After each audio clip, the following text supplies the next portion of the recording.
So welcome back to the final arrangement before Christmas. There'll be another arrangement for the new year, and then we'll be on to a whole new programme for 2024. Now, if you haven't joined me before, my name is Sharon Dower, and there's loads of videos on the channel where you can learn to do different types of floral design.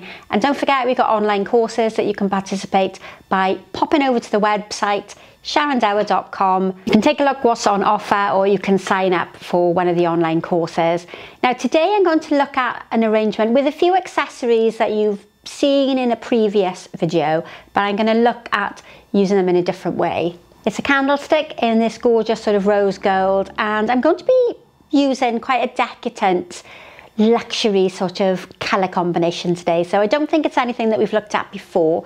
We've looked at loads of reds, silvers and golds, and today I'm going to go with burgundies and cerezas. My first sort of port of call was this gorgeous rose that I picked up in the supermarket. This is from the Co-op, and it's that gorgeous sort of mulberry purple, and I thought this worked so well alongside the rose gold. Maybe not a colour combination that you thought of before, and it also works really well with those little accessories that we looked at maybe a week or so ago.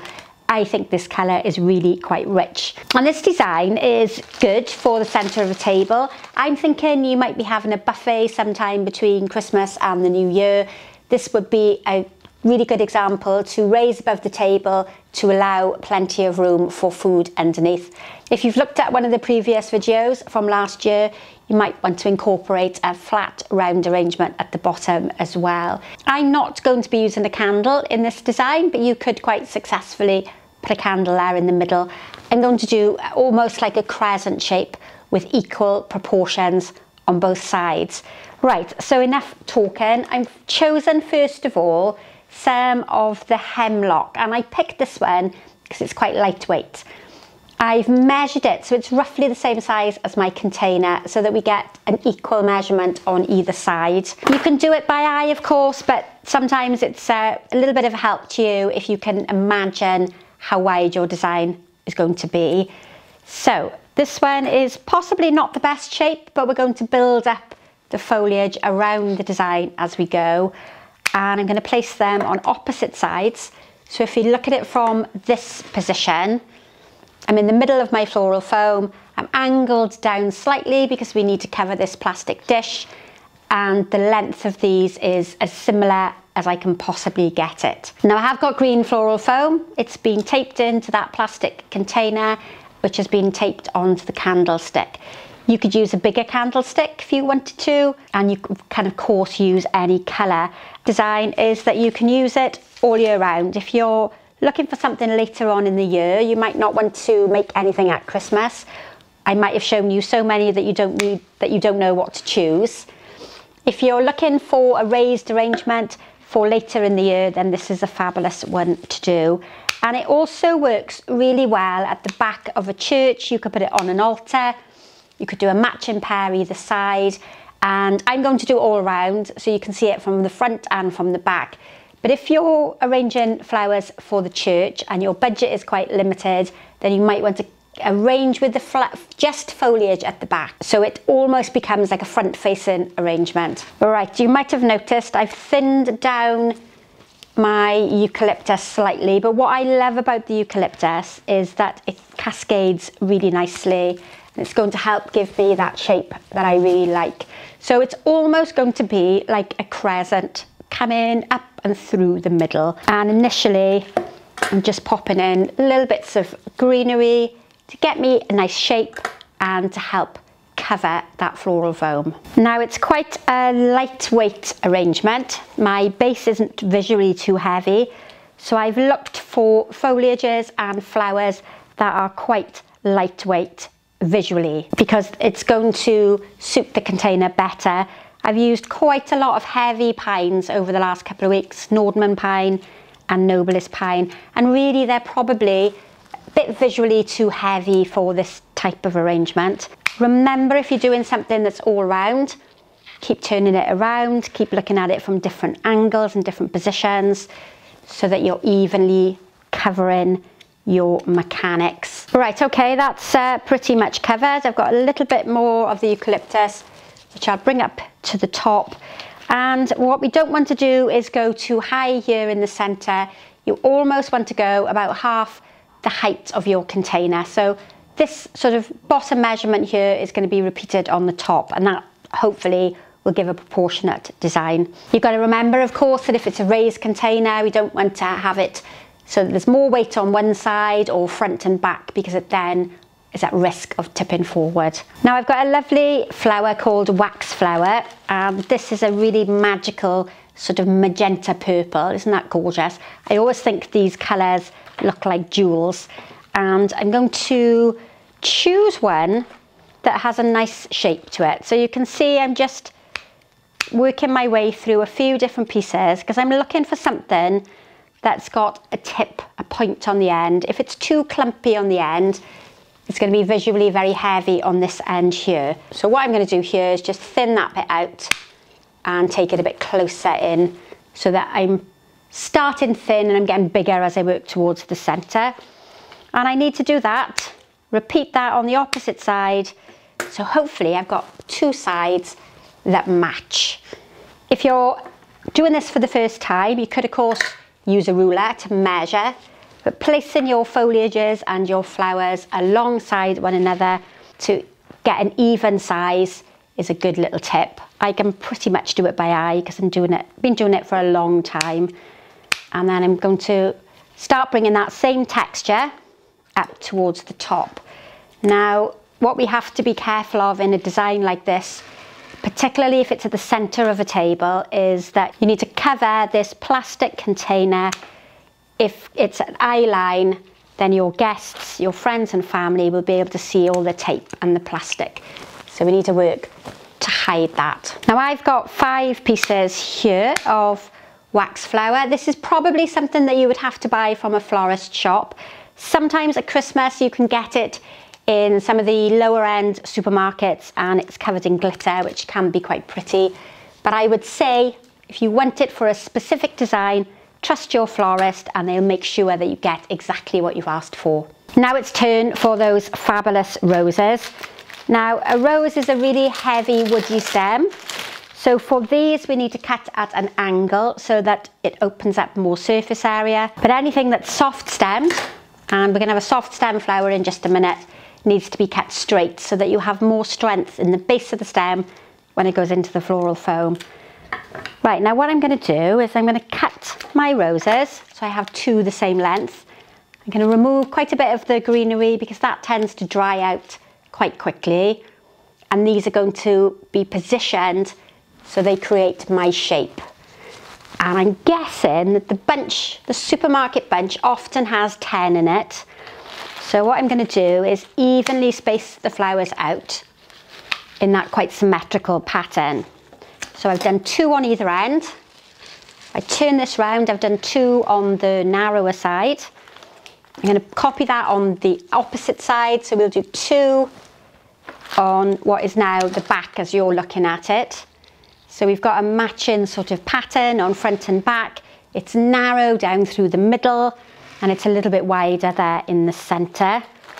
I'm going to pop 1 in the middle because that's going to work as my height flower. So no taller than that, otherwise it's going to become unstable and it's going to be out of proportion with the container. And I've got 5 roses left. 1 has snapped in the packet. So now what I'm going to think of is 2 on the ends, and then I've got 3 left. So we'll do 1 on either side, and I'm going to move that top flower so that we've got 2 on the top rather than that single flower. So I'll explain that again in just a second. I probably should have counted them before I started, but you can see now I've got a matching set of flowers on both sides, and instead of this being a single flower in the middle, we'll tilt it forward, and then the one I've got left can be used to tilt backwards. So whatever side you're looking at this arrangement from, you've got those really flamboyant, decadent sort of cerise colour. Now I think they work really well with this colour of container. You might think otherwise, and you're quite welcome to comment in the box below. And the flower that I'm going to pop in next is the soft stem flower that I'm not sure if I've ever used it on the channel, but it's a hellebore. Now hellebores are pretty much in season from the winter through to the spring, and they're a much better quality when the seed head forms on the top. It's a really soft stem. These have been conditioned beautifully by placing them in quite deep water, and these are going to look lovely draping over the side there of my container. Now hellebores can be a little bit tricky to work with. They're not brilliant if they've been picked too early, as they flop over and die prematurely. But if you make sure you're buying them from a reputable shop, they should be really good quality. And you might be lucky enough, you might be lucky enough to have them in the garden this time of the year.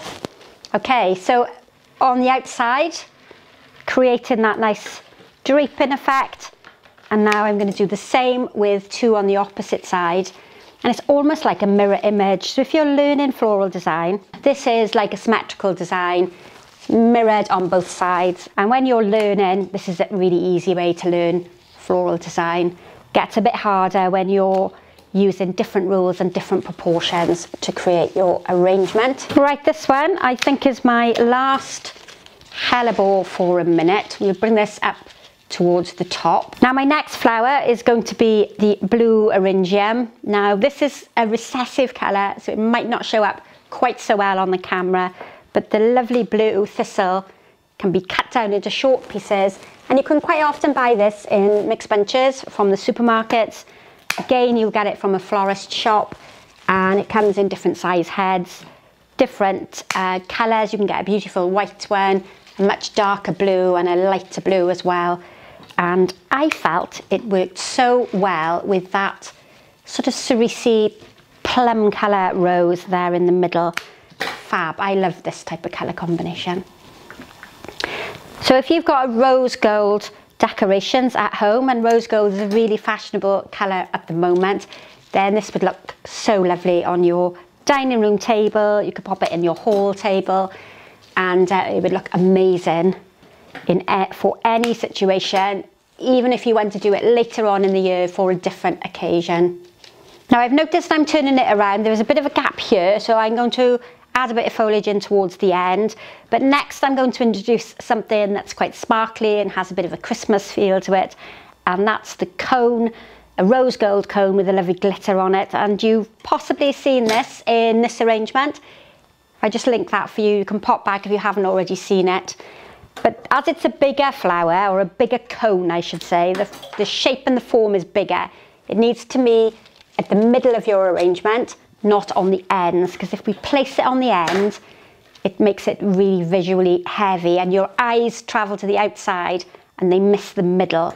So always think about the bigger flowers towards the middle and the softer, delicate sort of bud type flowers towards the outside. And I'm just going to put 4 of these running through the middle, so almost sort of from front to back through the middle, to bring a lovely matching colour to coordinate with my container.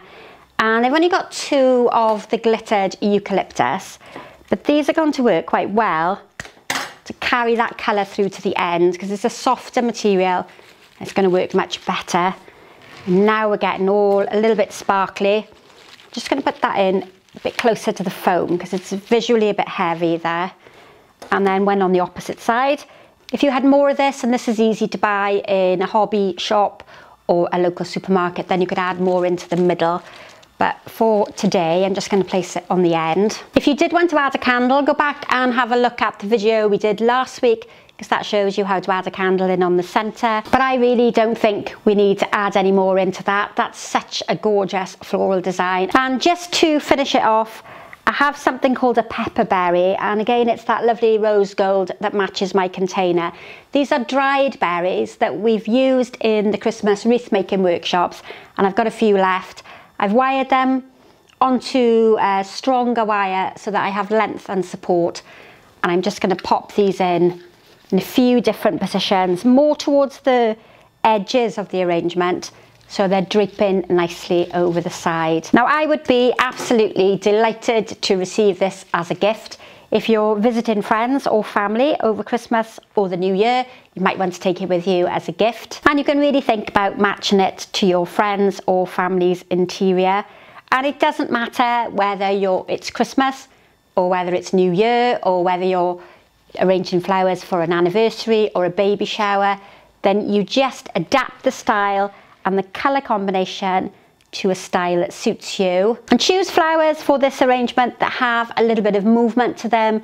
Spray carnations work fabulously because they drape nicely over the edge of the container. You might have lisianthus, and if you can't get hold of a mixture of flowers, then just consider doing it with all roses and foliage, which you can buy quite successfully from the supermarket. So that's our final design before Christmas. We've got another design coming next week for the new year. I look forward, as always, to seeing you then. Don't forget to subscribe to the channel, hit that notification bell if you want to be told every time I upload a new tutorial. Pop over to the website if you want to see what courses we've got running, and please comment in the box below. Merry Christmas everybody, and we'll see you very soon.